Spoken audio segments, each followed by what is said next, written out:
Nos ordinateurs portables et tablettes seront-ils interdits demain dans les avions en cabine? Les États-Unis et le Royaume-Uni viennent de le décider sur certains vols. Ils craignent des attentats, des explosifs à la place des batteries. La France y réfléchit. Les détails avec Claude Sampère.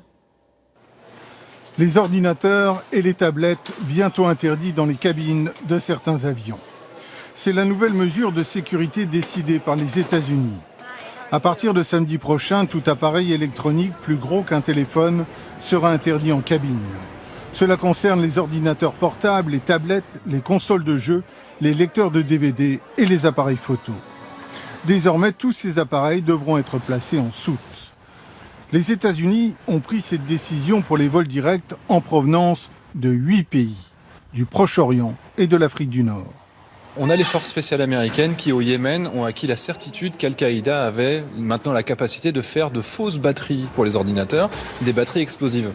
Donc on a voulu interdire ces batteries en bagage à main parce qu'on n'a pas les mêmes technologies de détection en bagage à main et en bagage de soute.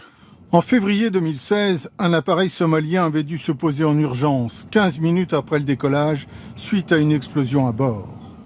Sur ces images prises à l'intérieur de l'avion, on voit à droite le trou dans la carlingue et les passagers paniqués à l'arrière de l'appareil. Les enquêteurs à l'époque ont pensé que le terroriste, seule victime, avait de l'explosif caché dans un ordinateur. La Grande-Bretagne vient d'adopter la même mesure d'interdiction pour les vols directs en provenance de 6 pays. Côté passagers, on est un peu surpris par une mesure aussi extrême. Je ne vois pas pourquoi certains pays seraient plus discriminés que d'autres. Il s'agit d'une atteinte à vos droits personnels. Je pense qu'il devrait donner une bonne raison. La France, pour le moment, n'a rien décidé. Côté officiel, on affirme étudier la situation de près.